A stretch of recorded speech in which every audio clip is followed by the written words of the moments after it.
ትናንሽ ትምህርት ቤቶችን ገንብተን ትላልቅ አብያተ ክርስቲያናትን በመስራታችን ዛሬ ብዙዎች ቅዱስ ቁርባን ሊገኙበት የሚገባው የቤተ መቅደሱ ቦታ የሚያስቀድሱ ምእመናን ብቻ የሚቆሙበት ከሆነ ሰንብቷል። እንደምናየው ነው። ካደረግነው ነጠላ አንገታችን ላይ ካሰርነው ማይተብ በመንዘምርባቸው ጊዜያት ላይ ከምናረገው ልብሰ ስብሐት ውጪ እኛን አይቶ ክርስቲያን መሆናችንን የሚያክሰዋል። በእኛ ምክንያት ወደ ቤተ ክርስቲያን ከመጣው ይልቅ የኛን የምግባርና የእውቀት ጉድለት ተመልክቶ ከቤተ ክርስቲያን የወጣው ቁጥር በጣም ብዙ ነው። እነሱ የመጣባቸው መከራ ማተባቸውን አላስበጠሳቸው። እኛ እንኳን ያ መከራ መጥቶብን እርስ በርስ እኮ ሰንበት ትምህርት ቤት ውስጥ ፊቱን አጠቆረብኝ ብለን እኮ ነው ከርተናት የምንወጣው ያስተማረችንን ቤት። ሰውነታችሁ ለእግዚአብሔር ብቻ ነው መታዘዝ ያለበት። ለስጋዊ ፈቃዳችን ለራሳችን መታየትና አምሮታችን ይሄ ሁሉ በኋላ ይደርሳል። ህንፃዎቻችን፣ የመማሪያ ትምህርት ማስተማሪያዎቻችን ሁሉም ጥሩ ነገሮች ናቸው። ግን ሰው ካልፈራበት ምን ዋጋለው?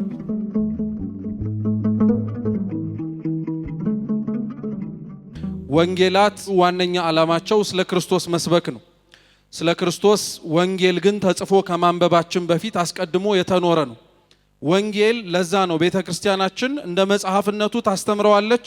የሚማረው ሰው ደግሞ ከመማር ባለፈ ደግሞ እንዲኖረውም ጭምር ይፈለጋል። ባለንበት ዘመን ወንጌል በሚሰበክበት ልክ ክርስቲያኖች መብዛት የተሳናቸው፣ ወንጌል በተዘጋጁባቸው መድረኮች ላይ ሰሚዎች የሚሰሙትን ያክል ወንጌሉን በእነሱ ላይ ተፈልጎ የሚታጣው አድማጭ ስለጠፋ ብቻ ሳይሆን ወንጌሉን የተሰበከውን የሚኖሩ ክርስቲያኖችም ጭምር ቁጥራቸው እየቀነሰ ስለመጣ ነው።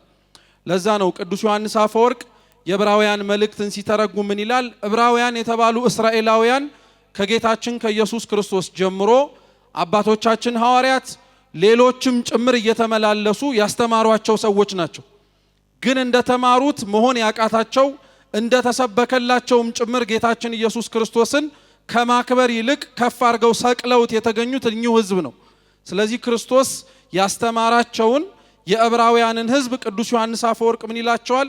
እንደተማሩት እንደተሰበከላቸው ቢገኙ ኖሮ ቆሞ የሚያስተምራቸው ሰው ሳይሆን የሚፈለገው ሰባኪ ተፈልጎ ቆሞ የሚያስተምርላቸው ሰዎች ሳይሆን የሚቆመው እነርሱ ራሳቸው ለወንጌል ምስክር መሆን ይችሉ ነበር አለ። ዛሬ ቤተ ክርስቲያኒቷን ከምናገለግልበት የተለያዩ ዘርፎች ውስጥ የሰንበት ትምህርት ቤት ተማሪዎች የሆን ሁላችንም ተቀምጠን የምንማረው ወንጌል የእውቀትን ቀዳዳዎቻችንን የሚደፍንልን ብቻ ሳይሆን ቤተ ክርስቲያን እንድንኖረው የጠበቀችንንና የምትፈልገውንም ሕይወት በመሬት ላይ ተመላልሰን የምናሳይ ሰዎች መሆን አለብን። አኗኗራችንን ለሚመለከተውና ለሚያየው ሰው ግን እንደምታዩት በእኛ ምክንያት ወደ ቤተ ክርስቲያን ከመጣው ይልቅ የኛን የምግባርና የእውቀት ጉድለት ተመልክቶ ከቤተ ክርስቲያን የወጣው ቁጥር በጣም ብዙ ነው። ለዛ ነው ቤተ ክርስቲያን ላይ የሚሰራ ማንኛውም ሰው ቤተ ክርስቲያንን ለማገልገልም ጭምር የሚፈልግ ሰው የነገ የትኩረት አቅጣጫዎቻቸው ልክ እንደ ትላንትናው ወደድንም ጠላንም ሰንበት ትምህርት ቤት ላይ ነው ወይም የትምህርት ተቋማት ላይ ነው መሆን ያለበት።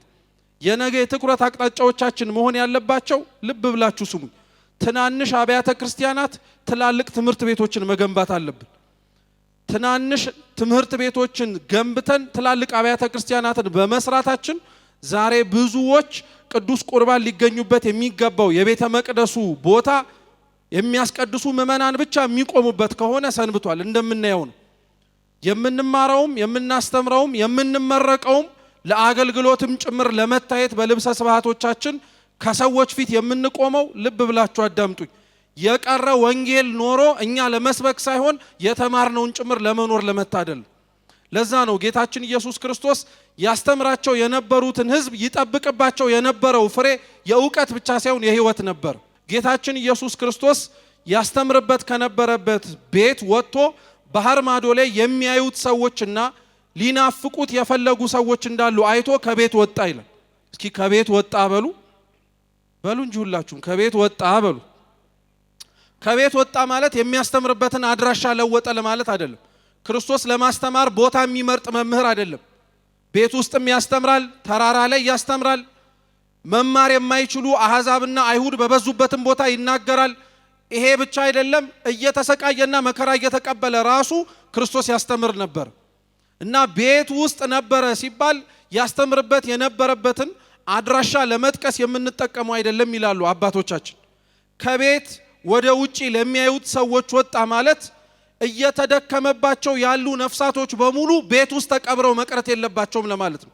ብዙ ቤተክርስቲያን ውስጥ የምናገለግል የሰንበት ትምህርት ቤት ተማሪዎች ከምናገለግልበት ሰንበት ትምህርት ቤት ያልተሻገረ ዕውቀት ከዛም ያላደገ ህይወትም ጭምር ነው ያለን። ይሄ ሁላችንም የምናውቀው ሀቅ ነው።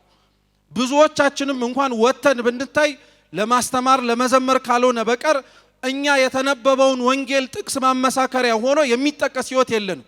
ክርስቶስ ከቤት ወደ ውጪ ወጣ ማለት የሚከተሉትም ሰዎች በቤት ውስጥ የተደከመባቸውን ድካም በገሃድ በአደባባይ ሌሎች ማየት እንዲችሉ መውጣት አለባቸው ማለት ነው። ጌታችን ኢየሱስ ክርስቶስ ታዲያ ወደ ባህር ሲወጣ ወይንም ደግሞ ወደ ወደቡ ሲጠጋ ብዙ ሰዎች አብረውት ነበሩ። እነዛ ሁሉ ሰው የመጡበት ዓላማ የተለያየ ነው። አንዳንዶች ክርስቶስ ያለበት ቦታ ላይ ይገኙ የነበሩት ቃሉን ለመስማት ነው። ልክ ሰንበት ትምህርት ቤት ውስጥ የምንገኝ ሰዎች ለመማር ብለን የምንመጣ እንዳለን። ሌላው ክርስቶስን ይከተለው የነበረው ውበት ደምግባቱን ፈልጎ ነው። ልክ እንደዚህ ሁሉ ሰንበት ትምህርት ቤት ውስጥ የበዓላቱ ድምቀት የምናሳያቸው መንፈሳዊ የሆኑ ክዋኔዎች ስቦት የሚመጣ ሰው አለ።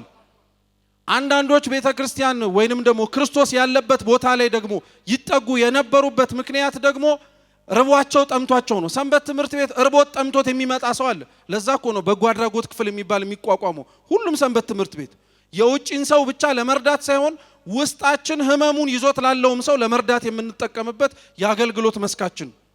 ሌሎች ተአምራት ብለው ይከተሉት ነበር። ዛሬም ሰንበት ትምህርት ቤት ውስጥ ለመማር የሚመጣ ሰው ብቻ አይደለም፣ እኛን ተመልክቶ ፍጹም ለመሆንና ክርስቲያን ለመሆን ፈልጎ ተአምር ምልክት ለማየት የሚመጣ ሰው አለ። ሌሎች ክርስቶስን ይከተሉት የነበረው ደግሞ ለወቀሳ፣ ለስድብ፣ መልካም ያልሆነ ነገር አግኝተው ለክስ ነው። ምናልባት አይታወቅ ይሆናል፣ እግዚአብሔር ነው የሚያውቀው። ግን እያንዳንዳችን ቤተክርስቲያን ሰንበት ትምህርት ቤት ውስጥ የተገኘ ነው ማን ያውቃል? ለክስ ለወቀሳ ቤተክርስቲያኒቷ የደረሰባት ሳያንስ ሌላ የከፋ ነገርም ለማድረስ የምንገኝ ሰዎች አንጠፋ። በጣም ነው የሚያሳዝነው። የተለያዩ ምክንያቶቹ ያን ያክል ያሳዝኑ። ለመብላት የመጣው፣ ለመማር የመጣው፣ ለተአምር ብሎ የመጣው፣ ቃሉን ለመስማት የመጣው ሰንበት ትምህርት ቤት እንኳን ተሰበሰበ ያስብላል። ለክስ የመጣው ግን ምን ይባላል? እንደው እስኪ ያስቡት። ቤተክርስቲያን ባላነሳት ችግር ባለንበት ውጥንቅጥ ውስጥ አሁንም ድረስ የሚጠበቅበትን ከማድረግ ይልቅ ሌሎች ሰዎች እንዲያደርጉለት የሚጠብቅ አገልጋይ በዚህ ጊዜ ላይ በጣም ከባድ። ክርስቶስ እነዚህን ሰዎች ነው ሰብስቦ ያስተምር የነበረው። ስለዚህ ባህሩ ላይ ወደቡ አካባቢ ላይ ወጣላቸው። ማስተማር ግን ሲጀምር ታንኳ ላይ ወጣና ከነሱ ፈቀቅ ማለት ጀመረ ይላል። ልብ ብላችሁ ስሙ። ክርስቶስ ይማሩ የነበሩትን ቃሉን ለመስማት የተሰበሰቡትን ሰዎች የሚሻል የነበረው ሊሰሙት የሚችሉበት ወደቡ ላይ ቆሞ ማስተማር የተሻለ ነበር። ምክንያቱም ከነሱ ታንኳ ላይ ተሳፍሮ እየራቀ ሲሄድ ድምፁ አይሰማቸውም። መቆራረጥ ሊመጣ ይችላል። አሁን እንደምንጠቀመው ማይክሮፎን የድምፅ ማጉያ በዘመኑ አልነበረም። የተሻለው ነገር መስማት እንዲችሉ በቅርበት ነበር ማውራት የነበረበት።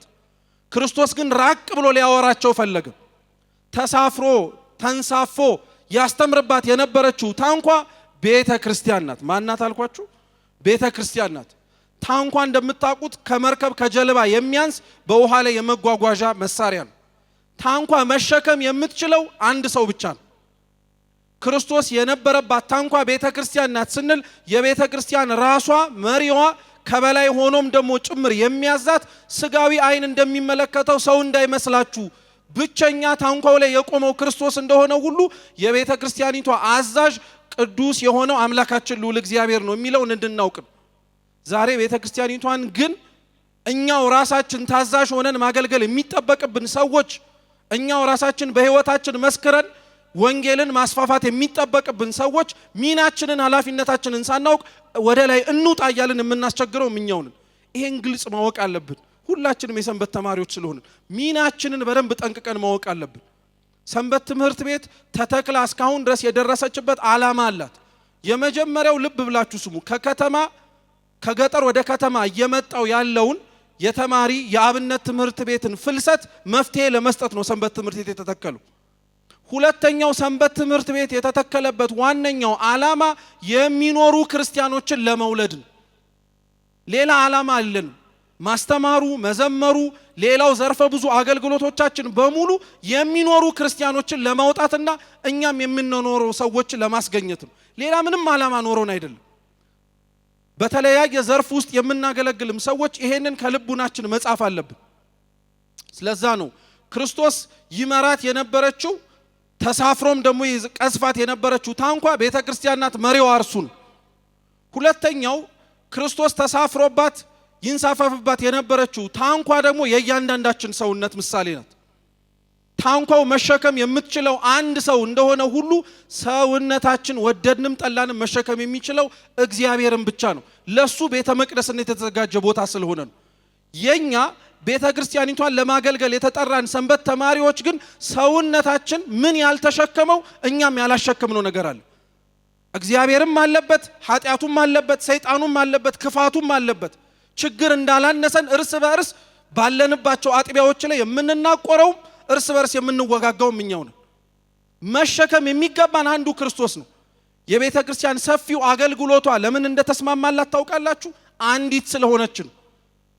አቆጥቁጦ አብርቶ የተሰራው ቤተ መቅደስ ውስጥም ገብታችሁ የምትቀበሉት የክርስቶስን ስጋና ደም ነው። አዲስ ተተከለች ተብላ የምትጠራው ቤተ መቅደስ ውስጥም ብንገባ የምንቀበለው የክርስቶስን ስጋና ደም ነው። በቤተ ክርስቲያን በትልቋ ያለው የአገልግሎት አንድነት እኛም ጋር ሊኖር ያስፈልጋል። የምንዘምረው ዝማሬ አንድ ነው። መማር ያለብንም ትምህርት ተመሳሳይ ነው። ማገልገል ያለብንም መልክ ወጥነት ሊኖረው ያስፈልጋል። ይሄን የምላችሁ ክርስቲያኖች ትላንትና ተበታትነን ያመጣነው ለውጥ ስለሌለ ነው። ትላንትና በየፊናችን የራሳችንን ሰንበት ትምህርት ቤት ነው እንጂ በሙሉ ያለችውን ዓለም አቀፋዊት የሆነችውን ተቋም ለማስጠራት ስላልደከምን ነው። ይሄ ግልጽ ነው። እስከ መቼ ደግሞ እንደዛ ሆነን እንቀጥላለን?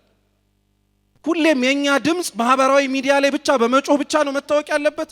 ሁሌ የኛ መሰባሰብ ጥምቀትና መስቀልን ብቻ ነው መጠበቅ ያለበት? አይደለም። በዚህ ጊዜ ላይ ክርስቲያኖች ሊያወጣን የሚችለው ሊታደገን የሚችለው እኛ እርስ በርስ ያለን አንድነት፣ እኛም ከእግዚአብሔር ጋር ያለን መስማማት ነው። ከዚህ ውጪ ሌላ መፍትሄ የለንም። ከዚህ ውጪ ሌላ ሊታደገን የሚችልም ነገር የለንም። እኛ ግን ስናየው ስንመለከተው እንደዛ አይደለም። ስለዚህ ለዛክ ነው ክርስቶስ የቆመባት ታንኳ አንድ ነገር ነው የቻለችው። ሰውነታችሁ ክርስቶስን ብቻ ነው መሸከም ያለበት። ሰውነታችሁ ለእግዚአብሔር ብቻ ነው መታዘዝ ያለበት። ለስጋዊ ፈቃዳችን ለራሳችን መታየትና አምሮታችን ይሄ ሁሉ በኋላ ይደርሳል። ለእግዚአብሔር ብላችሁ የምትከፍሉለትና የምትሰጡት ዋጋ አገልጋዮች ጠንቅቃችሁ ማወቅ አለባችሁ። ሁላችን ነገ ላይ ብድራቱን እግዚአብሔር እጥፍ አድርጎ ነው የሚሰጠን። ዛሬ ለቤተ ክርስቲያን ብንደክምላት፣ ዛሬ ለሰንበት ትምህርት ቤቶቻችን ብንደክም እግዚአብሔር አምላክ በብዙ እጥፍ ነው አድርጎ የሚሰጠን። ለዛ ነው ክርስቶስ እየተንሳፈፈ ህዝቡን ማስተማር ጀመረ። የምታውቁት ታሪክ ነው። ራሱን እንደ ገበሬ ዘርን ሊዘራ ወጣ አለ። ዘሩ ቃለ እግዚአብሔር ነው፣ እናውቀዋለን። የማይመቹ መሬቶችም ላይ ተዘርቷል፣ ፍሬ የሚያፈራ መሬትም ላይ ተዘርቷል። የትኛውም ገበሬ እግዚአብሔር ስለሆነ ነው እንጂ ይህን ያደረገው። የትኛውም ገበሬ ደክሞ ከማሳው ከጎተራው ያስገባውን ዘር ፍሬ የማይሰጠው ቦታ ላይ አይደክምበትም። ልብ ብላችሁ ስሙኝ ባካችሁ። እግዚአብሔር ፍሬ እንደማያመጣና ልቡናችን እንደ አለቱ የጸና መከራ ሲመጣበት ወደ ኋላ እንደሚሸሽ በተለያየ ጥቅም ታስሮ እንደሚቀር እያወቀ ለምንድን ነው ዘሩን የሚዘራብን? ባካችሁ እውነቴን ነው የምላችሁ ክርስቲያኖች፣ የልቡናችንን መደንደን እንደሚያሳዝነን በመከራ ወደ ኋላ እንደምንሸሽ እንደምናውቀው ጥቅም ወደ ኋላ እያሰረ እንደሚያስቀረን እንደምናየው ገበሬው ሳያቋርጥ ክርስቶስ ግን የኛ ሰውነት ላይ መድከሙ ሊያሳዝነን ያስፈልጋል። እግዚአብሔር ከእያንዳንዳችን እኮ ተሰብስበን በመጣንበት በእያንዳንዱ ሰንበት ትምህርት ቤት ለዓመታት እኮ ደክሞብናል። 50 ዓመት 60 ዓመት 70 ዓመት 100 ዓመት ያስቆጠሩ ሰንበት ትምህርት ቤቶች አሉ። ምን አስገኘን? ምን ለቤተ ክርስቲያን ያመጣነው ነገር አለ? ሰዎች ሰንበት ትምህርት ቤትን ከዝማሬና ከትምህርት ውጪ መለየትና ማየት አለባቸው። ያ የኛ የቤት ስራ ነው። በዋሉበት እየዋልን በተገኙበት እየተገኘን ሰው በፈሰሰበት እየፈሰስን መኖር አንችልም። አገልግሎት ዋጋ ያስከፍለናል። ይሄን ጠንቅቀን እንወቀው። በየዘመናችን የተለያየ ዋጋ የምንከፍልለት ነገር አለ። አሁን ደግሞ ይበልጥ እየባሰን የመጣብን፣ ይበልጥ ፊት ለፊታችን እያገጠጠን የመጣው ሰንበት ትምህርት ቤቶቻችን እንዳስቆጠሩት እድሜ ራሳችንን መልሰን መፈተሽ አለብን። ምን ያፈራነው ፍሬ አለ? ህንፃዎቻችን፣ የመማሪያ ትምህርት ማስተማሪያዎቻችን ሁሉም ጥሩ ነገሮች ናቸው። ግን ሰው ካልፈራበት ምን ዋጋለሁ? ግን የሚታይ ቅድስና ያላቸው ሰዎች ካልተገኙ ሰንበት ትምህርት ቤታችን ውስጥ ምን ሌላ ዋጋ የምናተርፍበት ነገር አለ? በትንሽ ነገር መጽናናቱ ይበቃናል። ቢያንስ አስተምረናል፣ ቢያንስ ዘምረናል፣ ቢያንስ እንዲያርገናል አንበል። ነገ የተሻለና ከፍ ያለውን ነገር እግዚአብሔር ከኛ ይጠብቃል። ለዛ ነው ዘር የሚዘራብን። ለዛ ነው እንደ አለት የጸና ልባችን እንደሆነ እያወቀ በመከራ የምንሳቀቅ ሰዎች መሆናችንን እየተመለከተ ጥቅማ ጥቅም እንደሚያስረን እያወቀ እግዚአብሔር ይዘራል። ጠርጡለስ የሚባል አንድ ሊቅ ግን ክርስቶስ እየዞረ ይዘራው የነበረውን ዘር የገበሬው ዘር ተብሎ የተጠራው ቃለ እግዚአብሔር ብቻ አይደለም ይላል። ክርስቶስ እየወጣ ይዘራው የነበረው ዘር የሰማዕታትም ደምም ነው ብሎ ይናገር። ምን ማለት መሰላችሁ? ክርስቶስ መጀመሪያ በደረቅ መሬት ላይ የዘራቸው ዘሮች ማለት በማያምኑ ሰዎች መካከል የሚዘሩ ክርስቲያኖች አሉ። ምን ሊያደርጉ? ፍሬ ላያፈሩ እኮ ነው። በየትኛውም መንገድ ከደረቅ መሬት ላይ የተዘራ ዘር ላይ 30፣ 60፣ 100 ፍሬ አንጠብቅም። የማያምኑ ልባቸው ደረቅ የሆኑ ሰዎች ላይ እግዚአብሔር ሰማዕታትን ቅዱሳንን የሚዘራቸው ልብ ብላችሁ ስሙ። እነሱ የተዘሩበትን እንዳይመስሉ መስለውም ደሞም ጭምር እንደማይገኙ ጽናታቸውን እንድናይ ነው። ዛሬ በተዘራንባትና አልጫ ሆና ሳለች ጨው ሆነን እንዳናጣፍጣት የተዘራንበትን ዓለም የመሰል ነው እኛው ራሳችን ሰንበት ተማሪዎችን። እውነቴን እኮ ነው የምላችሁ። እስኪ ራሳችሁንም ሁላችንንም እንጠይቀው። ካደረግነው ነጠላ አንገታችን ላይ ካሰርነው ማህተብ በምንዘምርባቸው ጊዜያት ላይ ከምናረገው ልብሰ ስብሐት ውጪ እኛን አይቶ ክርስቲያን መሆናችንን የሚያቅሰው አለ? እኛን ተመልክቶን ክርስቶስን አየሁት የሚለን ሰው አለ? እንደውቺ ቤተ ክርስቲያን እድሜ ይስጣት። እውነት ነጠላ ሰታ ማህተብ ሰታን ነው እንጂ ራቆታችንን ብንሆን በኑሯችን አንታወቅ። እግዚአብሔር የማይመስሉን ሰዎች ጋር የሚያሰቃዩን ሰዎች ጋር ብዙ ፈተና ያለበት ቦታ ላይ ዘሩን የሚዘራው ጽናታችንን ለማየት ነው። ጽኑዓን መሆን አለብን። ጭንጫ መሬት ላይ መከራ ሲመጣ ያለበት ቦታ ላይ ለምን ቅዱሳን ይዘራሉ? ለምን ሰማዕታት እንዲኖሩ ይፈለጋል? ሩቅ አይደለም። ሁላችሁም በየማህበራዊ ሚዲያው በየሀገራችን ላይ እየተጎዱ ያሉትን ክርስቲያኖች ድምጽ እየሆናችሁ ነው። ጥሩ ነው፣ መሆንም አለብንም ጭምር። ነገር ግን ቅሉ ምን መሰላችሁ? እነሱ የመጣባቸው መከራ ማህተባቸውን አላስበጠሳቸውም። እኛ እንኳን ያ መከራ መጥቶብን እርስ በርስ እኮ ሰንበት ትምህርት ቤት ውስጥ ፊቱን አጠቆረብኝ ብለን እኮ ነው ከርተናት የምንወጣው ያስተማረችንን ቤት። እውነት ወይስ ውሸት ነው? እውነት ነው። አላዘምርም አሉን ብለን እቺን ጥቂቷን ፀሐይ መሸከም ያቃተን ሰዎች ሰይፍ ሲመጣ ቆመን የምንገኝ ይመስላችኋል? እግዚአብሔር አምላክ እውነት እንደ ድካማችን አይቁጠርብን። እንዳለብን ችግር እግዚአብሔር አምላክ አጋልጦ ያሳየን እንጂ እንደኛ ደካሞች የለም። መበረታትና መጠንከር ግን ደግሞ እንደኛም የሚችል የለም። ምክንያቱም ህብረታችን፣ አንድነታችን እርስ በርስ ተሸፋፍነን እንድናድግ ሊያደርገን ስለሚችል ነው። ይሄንን ነው ክርስቲያኖች በእያንዳንዱ ሰንበት ትምህርት ቤት እየተካሄደ የሚሰራበት የሚደከምበት ይሄ ነው። መከራ የበዛበት ሰዎች መከራ ያሉባቸው ቦታዎች ላይ የሚዘሩ ሰዎች አሉ። አዎ እነዛ ሰዎች ክብራቸውን እንዲቋደሱ ነው። በሰውኛው መቼም ባዮሎጂ ተምራችኋል። ለእጽዋት እድገት ፀሐይም እንደሚያስፈልጉላችሁም ታውቃላችሁ። ለምንድን ነው የሚያስፈልገው ነገር ፀሐይ ይሄንን የሚያጠነክረውን ወይንም ደግሞ ፍሬ እንዲያፈራ የሚያደርገውን ዘር የሚያደርቀው ከተባለ ቅዱስ ወንጌላችን ይናገራል። ስሩ በደንብ ወደ ታች ስላልያዘ ነው። ቅዱስ ቄርሎስ ኢየሩሳሌም የሚባል አባት በረከቱ ለሁላችን ትድረሰን ምን ይላል መሰላችሁ? እንደነዚህ አይነት ሰዎች ምን አይነት ጠባይ ያላቸው መሰላችሁ? ከላይ ሲታዩ ፍሬ ያላቸው ይመስላሉ፣ ታች ግን ስራቸው ቆንጥጦ ያላዘ ስለሆነ የሚኖሩት ህይወት በሙሉ የማስመሰል ህይወት ነው ይላል። እውነት ነው። መዝሙሩንም ስንዘምረው አስመስለን፣ ወንጌሉንም ስንሰብከው አስመስለን፣ ሁላችንም በሚታይ መልኩ የሚኖር ህይወት አልያዝንም። ስር ቆንጥጠን አልተቀመጥንም። ለዛ ነው ማንም እየመጣ ሰንበት ትምህርት ቤትን የሚንቃት። እምትናግን ተቋም አልነበረችም፣ አትሆንም ጭምር መሆንም የለባትም ወደፊት። እኛንን ራሳችንን ሰንበት ትምህርት ቤታችንን ማስከበር ያለብን፣ እኛንን ጠንክረን መስራት ያለብን ክርስቲያኖች። ይሄ አነቃቂ ንግግር እንዳይመስላችሁ። የነገ ዕጣ ፋንታ የነገ የቤተ ክርስቲያኒቷ ህልውና እኛ እጅ ላይ ስላለን ቤተ ክርስቲያኑ ሰብስቦ ያስገባን እግዚአብሔር እንድናመሰግነው ብቻ አይደለም፣ ትውልድ ሌላኛው መጥቶ እስኪረከብ ድረስ ቤተ ክርስቲያን በእኔና በእናንተ እጅ ላይ ናት። ወደድንም ጠላንም በቃ እንደፈለካት ማድረግ ትችላለህ። ደምቀህባት መታየትም ትችላለህ፣ አልፈልጋትም ብለህ መኖርም ትችላለህ። ያ የሚወጣብን ፀሐይ ግን ሊያሳቅቀን እንደማያስፈልግ እወቁ። መከራ የሚያሳቅቀን፣ ጥቂቷ ነገር ወደ ኋላ የምታሸሸን ሰዎች መሆን የለብንም። ያ ማለት መዝመት መደራጀት ሆ ብሎ እንደለመድ ነው ማድረግ አይደለም። ይሄም በግልጽ የምነግራችሁ ሁላችንም ሰንበት ተማሪዎች ስለሆንን በቀል የእግዚአብሔር መሆኑን አትርሱ ክርስቲያኖች። ሁሉም ነገር በጉልበት አይሆንም።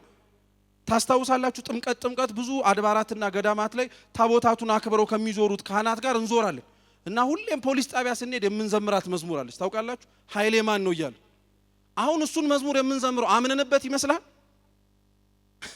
አምነንበት እኮ አይደለም። ኃይል የእግዚአብሔር ነው ብለን በቃለ እግዚአብሔር አሽሙር መናገራችን እኮ ነው። እስከ መቼ ቃለ እግዚአብሔር መዘባበቻ፣ ቃለ እግዚአብሔር ለሌላው ሰው መጠቃቂያ መሆን ነበረበት? አልነበረበትም። የሚኖር ነበር፣ የሚታይ ነበር፣ የሚሰበክ ነበር፣ ቆመን የምናስተምረው እውነት ነበር። ይሄ ሲታጣብን በሚህይወት በሚሰጠው በቃለ እግዚአብሔር እኛ እየሞትንበት ተገኘን። መጠንቀቅ አለብን ክርስቲያኖች። እውነቴን ነው የምላችሁ። ለነገ ብለን የምናስተርፈው የጽድቅ ሥራ መኖር የለበትም። እምንችላት እግዚአብሔርም የሰጠን የዛሬዋን ቀን ነው። በዚህች ቀን ላይ በምንችለው ለቤተ ክርስቲያን ለሰንበት ትምህርት ቤታችን የአቅማችንን መስጠት አለብን፣ ግዴታችንም ጭምር ነው። ተመሳሳይ ነው። የእሾሃማ መሬቱም ያው ነው። እሾህ የሚዘራው ገበሬው ዘሩን ከዘራ በኋላ ሲወጣ ጠላት የሚዘራው ነው። ይሄው የተደከመበት አሁን ተሰብስበን የተዘመረበት ሰውነታችን ውጭ ሲወጣ ምን እንደምናደርገው እናውቀዋለን። አብሮ የተዘራበት የቃለ እግዚአብሔር ሰውነታችን ላይ ስናንቀላፋ ጠላት የዘራብን ብዙ ዘር አለ። አባቶቻችንን እንድንጠላ ቤተክርስቲያን ላይ ጥብቅና የቆምንላት መስሎን ክብረ ክህነትን እንድናቃልል እኛው ነን ክርስቲያኖች። ሊቃነ ጳጳሳቱን ኤጲስቆጶሳቱን ቀሳውስቱን ዲያቆናቱን ሰድበን ለሰዳቢ አገልጋዩን የሰጠነው ተቋሙንም እኛው ነን። የጠቀምን መስሎን ግን አላወቅንም። ጠላት እየዘራብን ነበር። አሁን የምንጮኸው ጩኸት አሁን እንሰማ እያልን የምናወራውን የቤተ ክርስቲያንን ሰቆቃና የክርስቲያኖችን እልቂት መጠንቀቅ አለብን። አብሮ ጠላት ዘር ይዘራብናል።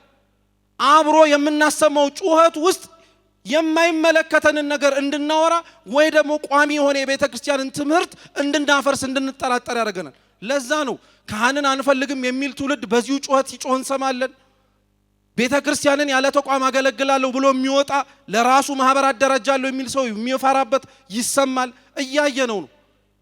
ለስንቱ ለመጣው ለሄደው ልቡናችን ዘር ማብቂያ ይሆናል። ለስንቱ እየተመራን እየተነዳን ቤተ ክርስቲያንን እኛ በአባቶቻችን ትምህርት መጠበቅ ሲገባን ሌላ ሰው የዘራብንን እያበቀልን እንኖራለን። አይሆንም። ቤተ ክርስቲያናችን ሰንበት ትምህርት ቤታችን ያቆየችን የትላንትናውን አባቶቻችንን ሃይማኖት ለዛሬም ለነገም እንድናሻግር። ለዛ ነው ጌታችን ኢየሱስ ክርስቶስ በመልካም መሬት ላይ የዘራቸው ዘሮችን ፍሬ ያፈሩበትን አመስግኖ ሲናገር ሰማችሁት። 30 60 100 አገኘባቸው። ምን ማለት መሰላችሁ? አሁን እኔና እናንተ ሰቆቃ ደረሰባቸው እየተባሉ በየዓለማቱ ካሉት ክርስቲያኖች ተለይቶ እግዚአብሔር እዚህች አዳራሽ ውስጥ ያስቀመጠን 30 60 100 ያማረ ፍሬ ሊለቅምብን ፈልጎ ነው፣ ሊደክምብን ፈልጎ ነው። በመልካሙም ጊዜ ይዘራል፣ በክፉም ጊዜ እግዚአብሔር ስለሚዘራ። ከምንም በላይ በመጨረሻ እንድታቁልኝ የምፈልገው መልእክት ግን ምን መሰላችሁ? ክርስቲያኖች ሁላችንም ሰንበት ተማሪዎች ብንችል እባካችሁ ቦታ መርጠን ክርስቲያኖች አንሁን። እግዚአብሔር በአራቱም ቦታ ላይ ዘሩን ዘራ ማለት መከራ በበዛበትም ክርስቲያኖች ነበሩ። በማያምኑ ሰዎችም መካከል እነሱን ሳይመስሉ ክርስቲያኖች ነበሩ። ጥቅም አስሮ ባስቀራቸው ሰዎች መካከል ክርስቲያኖች ነበሩ። መልካም በሆነም ጊዜ ክርስቲያኖች ነበሩ። መርጠን ወቅት የሚስማማውን ዘመን ያመጣውን ምቹ ጊዜ ብቻ እየመረጥን ክርስቲያኖች አንሁን። ቤተ ክርስቲያን አሁን የምትፈልገው ከኛ እሱን ነው። በሁሉም ቦታ ክርስቲያን እንድንሆን ትፈልጋለች። በሁሉም ቦታ ክርስቲያን መሆን የሚጠበቅብናል። ይሄ የመጣውን ችግርና ማዕበል የምናልፈው እመኑኝ ክርስቲያኖች በእውነት ያለ መጠራጠር እውነትም በሁሉም ቦታ ክርስቲያን መሆን ስንችል፣ ያንን ደግሞ የምናደርገው ለተናጠል አይደለም፣ በመተጋገዝ ነው፣ አንድ በመሆን። ሐዋርያት እርስ በርስ 12ቱም እስከ መጨረሻው ክብር የበቁት ከይሁዳ ውጪ ተጋግዘው ነው፣ ለብቻቸው ሆኖ አይደለም። ለብቻችሁ የምትወርሱት መንግስተ ሰማያት ያለ ለብቻችሁ የምትቀበሉት የክብር አክሊል ያለ ይመስል ወንድሞቻችን እህቶቻችን አንተዋቸው። ይሄ ጉዞ ሁላችንም አብረን የምንጓዘው ነው። እንዲህ እንደተሰበሰብን እንዲህ በቅድስት ቤተ ክርስቲያን እናምናለን ብለን እንደተገኘን በሁሉም ቦታ ላይ አምላካችን ልዑል እግዚአብሔር ክርስቲያን ሆነን መስከረን በህይወታችን ለመኖር ያብቃን። የተማርነውን በልቦናችን ሰሌዳ ይጻፍልን። ከምንም በላይ ይሄን ትምህርት የምናስተውሰው ሳይሆን ሰምተን የምንኖረው እግዚአብሔር አምላክ ያድርግልን። ወስብሐት ለእግዚአብሔር።